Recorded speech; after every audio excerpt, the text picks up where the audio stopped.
মদ যদি পান করেন আপনি, তো আপনার সমস্ত যে ফার্মা আছে সমস্ত ঢিল হয়ে যাবে, ব্রেন কাজ করবে না। স্ত্রীকে বোন বলবেন, খালাকে বোন বলবেন, আর পুরো একদম জুম্মাতুল ইসম যত রকমের গুনহার জ্বর আছে তার নাম হচ্ছে মদ। বলে যারা মদ পান করে, যারা তারি পান করে, আল্লাহর গজব নাজিল হয় তাদের প্রতি কিয়ামতের কোটে। আল্লাহ রাব্বুল আলামিন লাইন করে কাতারে করে লোককে দাঁড়িয়ে রাখবেন। কিছু লোক থাকবে আল্লাহ রাব্বুল আলামিন তাদের দিকে রহমতের নজরে তাই চেয়ে দেখবেন না, বরকতের নজরে চেয়ে দেখবেন না, পাক করবেন না, পবিত্র করবেন না, জান্নাতে দেওয়া দূরের কথা জান্নাতের সেখানা পর্যন্ত পাবে না। তার মধ্যে এক শ্রেণীর লোক যারা পৃথিবীর বুকে মদ পান করেছে, তারি পান করেছে, জুসকি পান করেছে, বেলাক ডাক করেছে, ঘুষকি পান করেছে, আল্লাহ তাদের দিকে তাকানো দূরের কথা জান্নাতের সেখানা পর্যন্ত দেবেন না। আমার নবী বলে গেলেন, পৃথিবীর বুকে মানুষ যখন একবার মদ পান করে তখন তার মগজ মস্তিষ্ক থেকে, বুক থেকে, অন্তর থেকে ঈমান খানা 40 দিনের জন্য উঠে বের হয়ে আসমানের দিকে চলে যায়। রোববারের দিন মদ পান করেছে, ঈমান উঠে চলে গেছে, 40 দিন ঈমান ফিরে আসবে না। আবার গাড়ি নিয়ে গেছে ড্রাইভার, মদ পান করতে গাড়ি চালায়। কে বলেছিল ড্রাইভারি করতে গেলে মদ পান করতে হবে? কে বলেছিল? কত ড্রাইভারকে আপনি দেখেন তো, ঘুমাচ্ছো তুমি, সাইডে গাড়ি লাগে, ঘুমাও, হোটেল বুকিং করো, মালিককে বলো যে বেতন নিব 15,000 টাকা, খোরাকি থেকে, চা পান থেকে এক্সট্রা, হলে গাড়ি চালাবো, না হলে চালাবো না। আপনি 500 টাকা যদি লেভারি করেন তো 15,000 টাকা মাস পড়ছে আপনার, তো গাড়ি চালাতে হবে আপনাকে। বাপজান আমার, রোববারের দিনে মদ পান করেছেন, 40 দিনের জন্য ব্রেন থেকে ঈমান খানা উড়ে গেছে। আবার যখন আপনি সাপ্তাহিক টিপে চলে গেলেন, আবার মদ পান করেছেন, চায়ের দোকানে বসে, হোটেলে বসে, শনিবারের দিন 7 দিনের মাথায় আপনি আবার মদের মুখ দিয়েছেন।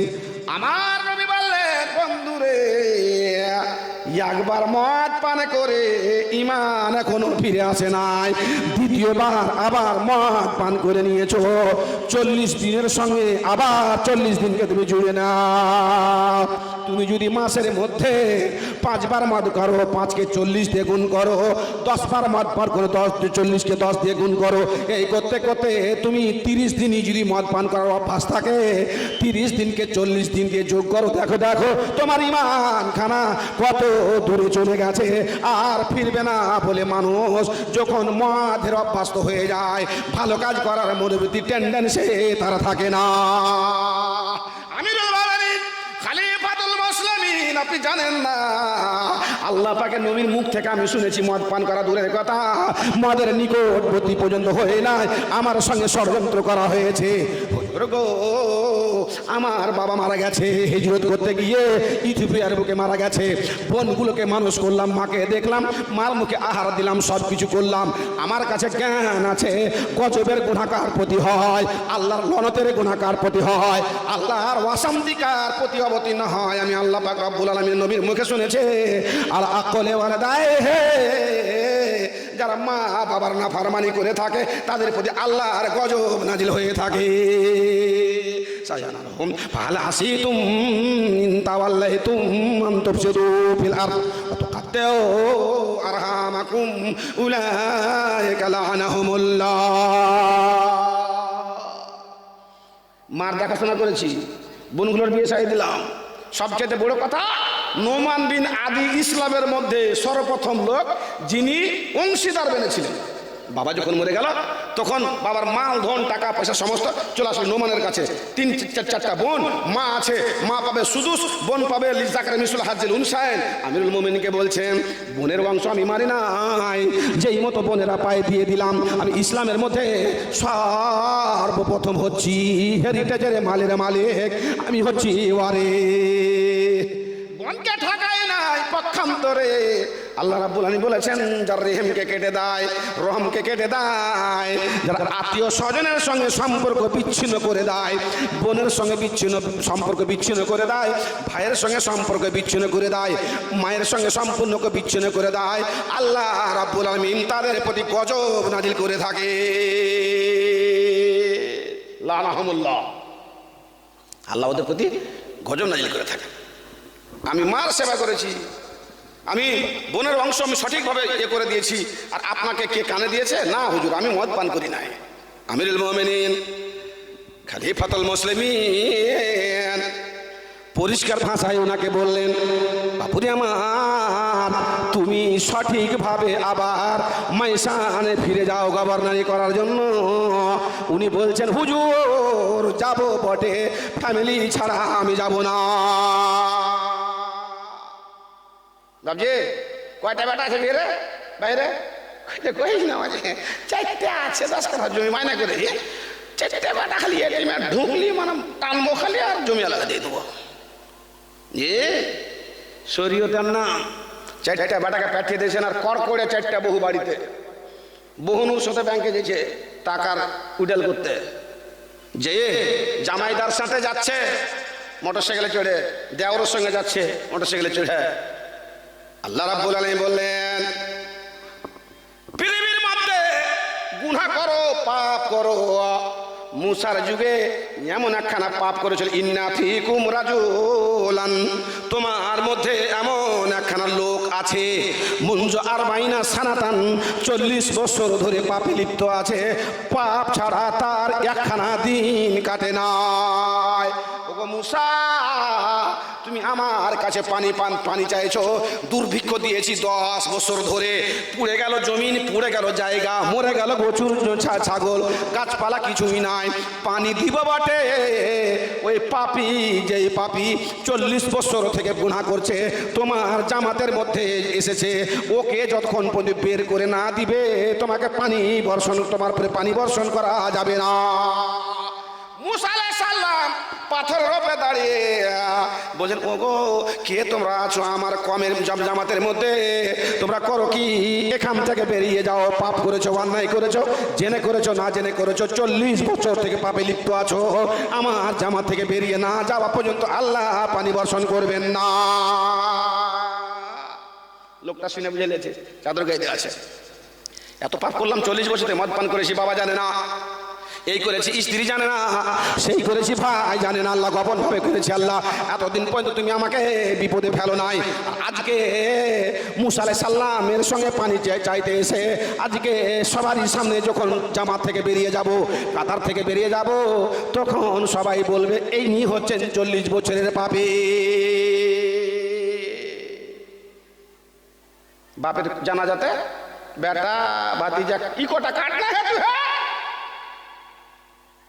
ঘুরে কে না সার কানে ফিডব্যাক, ঠিক আছে।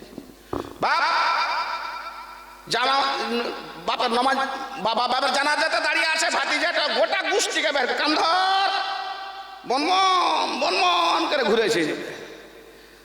বিহার দিন কান ধরতে বললেন না, আর অন্যদিন কবরে ওখানে বাপকে মাটিতে যে সেদিন কান ধরিয়ে ওষুধ দিবে, আরো রাগ জন্মিবার মধ্যে। জি না, মোড়লি ওখানে মোড়লি করতে হবে না, মোড়লি বার্তা করতে হবে, কবরের কাছে মোড়লি। আর বিহার দিন কোথায় গেল মোড়লি, আর কোনোদিন মোড়ল কোথায় গেল? লোকটা বলছে আমি একদিন ধরে পাপ করলাম, অন্যায় করলাম, আল্লাহ তুমি আমাকে এ করলেন, আর আজকে আমি সবার সামনে যখন বেরিয়ে যাবো লোক দেখবে, তোমাকে লজ্জা হবে না, খারাপ লাগবে না? আল্লাহ রাব্বুল আলামিন জীবনে আমি আর পাপ করব না, জীবনে অন্যায় করব না। ইয়া আইয়ুহাল্লাযীনা আমানু তুবু ইলাল্লাহি তাওবাতান নাসুহা। চাদর মাথায় দিয়ে ঘেমে গেছে, আল্লাহ রাব্বুল আলামিনকে ডেকে বলছেন, আল্লাহ গো তুমি ক্ষমা করে দাও, বেজ্জতির হাত থেকে বাঁচাও, তোমার হাতে ইজ্জত, তোমার হাতে বেজ্জতি, অত ইজ্জমান তাশা অত জিল্লমান তাশা বিয়াদিকাল খায়র। আল্লাহ বেজ্জতির হাত থেকে বাঁচাও, জীবনে আর পাপ আমি করব না। এই 2-3টা কথা বলার সঙ্গে সঙ্গে মুষলধার বৃষ্টি বর্ষণ হতে আরম্ভ হয়েছে,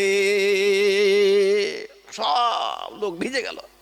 মুসা আলাইহিস সালাম ফাঁকা রাস্তা আছে দেন, মুসা সাজদাই পড়ে বলছে, আল্লাহ গো, আমি দেখে আছি জামাতের মধ্য থেকে পাপী বের হয় নাই, গুনাহগার বের হয় নাই, যে গুনাহগার 40 বছর ধরে পাপে লিপ্ত আছে, অথচ পানি বর্ষণ হয়ে গেল, ব্যাপারখানা বুঝতে পারলাম না। আল্লাহ বলছেন, ওরে মুসা, যেই লোকটাকে আমি আল্লাহ রাব্বুল আমিন ক্ষমা করে দিয়েছি, তাকে আমি কি করে এতগুলো লোকের সামনে বেইজ্জত করতে পারি? উনি আমার কাছে ক্ষমা আছে, আমি তাকে ক্ষমা করে দিয়েছি বলে তোমার প্রতি পানি বর্ষণ করেছে। আল্লাহ পাক রব্বুল আলামিনের নবী বলে গেলেন, মানুষ পাপ করবে, অন্যায় করবে, জেনে করবে, না জেনে করবে, দিনের আলোতে করবে, রাতের অন্ধকারে করবে, পাপ করে মানুষ জাহান্নামে যাবে না, যাবে না, যাবে না। কলম থাকলে লিখেলেন, পাপ করে মানুষ জানবে। কি করেছেন পাপের? একটা লোক আল্লাহ নবীর যুগে রাস্তায় চলে যায়, একটা সুন্দরী বেটি ছেলে, স্কুল যাচ্ছিল না, কোথায় যাচ্ছিল, একদম ফেয়ার অ্যান্ড লাভলি মেখেছে, এখানে ওয়ালপট্টি করেছে, এমনও দিয়েছে, কি করেছে না করেছে। ও সাহাবি দেখতে দেখতে দেখতে দেখতে বুঝতে পারেনি যে আমি কোন মনে হাঁটছি না কি করছি, দেখতে আছে, দেখে হেঁটে গিয়েছে, দেখছে আর হাঁটতে গাছে মেরেছে, ঢিউতে ফেটে গেছে। আপনার যুবকের কথা বলিনি, আল্লাহ পাকের নবীর সাহাবি, নবীর সঙ্গে যে রাত দিন উঠা বসা করে, তার কাছ থেকে গুনাহ হচ্ছে কি? মাথা ফেটে গেল। নবীর কাছে এসে বলছেন, হুজুর গো, পাপ করে দিয়েছি, অন্যায় করে দিয়েছি, মেয়ে ছেলেকে দেখতে নিষেধ করেছে, দেখে ফেলেছি, বুঝতে পারে নাই, মাথা ফেটে গেছে, হুজুর ফতোয়া দিয়ে দেন। আল্লাহ পাক বলছে, ইন্নাল হাসানাত ইযহিবনা সাইয়্যাত। বন্ধুরে, তুমি জানো না, এইরকম ছোটখাটো পাপ করেছো, অন্যায় করেছো, আল্লাহর কাছে ক্ষমা চাও, আমার কাছে আসতে হবে না, উজু করবে, এ করবে, সে করবে, তোমার পাপ মোচন হয়ে যাবে। যতই বড় পাপ করো না কেন, অন্যায় করো না কেন, আল্লাহ রাব্বুল আলামিনকে গভীর রাত্রে নিরিবিলি নির্জনে রাতে তুমি ক্ষমা চাও, আল্লাহ রাব্বুল আলামিন তোমাকে ক্ষমা দিয়ে দিবে। পাপ করে মানুষ জাহান্নামে যায় না, পাপ করার পরে আল্লাহ রাব্বুল আলামিনের কাছে যদি ক্ষমা না চায়, তাহলে যাবে জাহান্নামে। মদটা হচ্ছে আপনার যতগুলো গুনার উৎস আছে সমস্ত জড়। মদ পান করলেন, দেখেন জি, মদ পান করে এসে ওর স্ত্রীকে কয়ে দিতে, চাবিটার আলমারির চাবিটা দিতে, আলমারির চাবি দিয়েছে, তো আলমারির চাবিটা ঢুকাইতে পারে না, ও তো নিজে টলমল কেন, তো ওর স্ত্রী কয়েছে, দেখতে পেয়েছি না আলমারিটা ঝুঁকছে, ধর আলমারি। কত ব্যালেন্সহীন হয়েছে ও। আর একটা লোক মদ পান করছে, কইছে কেন তো মদ পান করছে, কইছে সারা দুনিয়ার মদকে খেয়ে ফেল দেবো, মদ না থাকার কেউ না পান করতে পারে। ও ভাতও পান, মদ পান করছে। দেখেছেন হোটেলে যে দেখেন যে আমার কাছে বসতে হয় হোটেল মোটেলে, দেখি মদের বোতলটা পাশে আছে আর পেপসি কোকোকোলার বোতলটা পাশে আছে, ভাত খাচ্ছে আর ওইটা কী করছে, তোর ভাত হজম হয় না, একটা লিয়াই লাকড়ি লিয়াই ঘোড়াইবিনি করে তল মনে মদ দিয়ে তুই ভাত হজম করবি তুই? হ্যাঁ, যত পৃথিবীর মধ্যে গুনাহ আছে সমস্ত গুনার জড় হচ্ছে মদ। বাবা আমার, ভাই আমার, আল্লাহ রাব্বুল আমিন বললেন, সায়ানালুহুম গাযাবুম মির রাব্বিহিম। আল্লাহ বলছেন, বান্দারে পাপ হবে, তোমার বাবা আদম জান্নাতে পাপ করেছে, তুমি পাপ করবে যাই পৃথিবীতে, তোমার মা পাপ করেছে জান্নাতের বুবে পবিত্র জায়গাতে, তুমি পৃথিবীতে করবে। পাপ করাটা বড় কথা নয়, আমি আমার নবীর মুখ দিয়ে বলিয়ে দিয়েছি, আমি ওই লোকটাকে বেশি ভালোবাসি, ওই লোকটাকে পছন্দ করি যারা পাপ করে, পাপ হয়ে যায়, তারপরে আমি আল্লাহর কাছে ক্ষমা চাই, ওই লোকটাকে আমি পছন্দ করি। তোমরা যদি পাপ না করো, শুধু খালি নেকি নেকি নেকি নেকি করে যাও, তোমার নাম হবে ফেরেশতার মধ্যে। আর এইরকম জাতি আমি চাই না, তোমাকে বিতাড়িত করে দিয়ে এমন একটা জাতি আনবো যারা পাপ করবে এবং আল্লাহ আমার কাছে ক্ষমা চাইবে, এইরকম জাতি আমি এনে উপস্থিত করবো।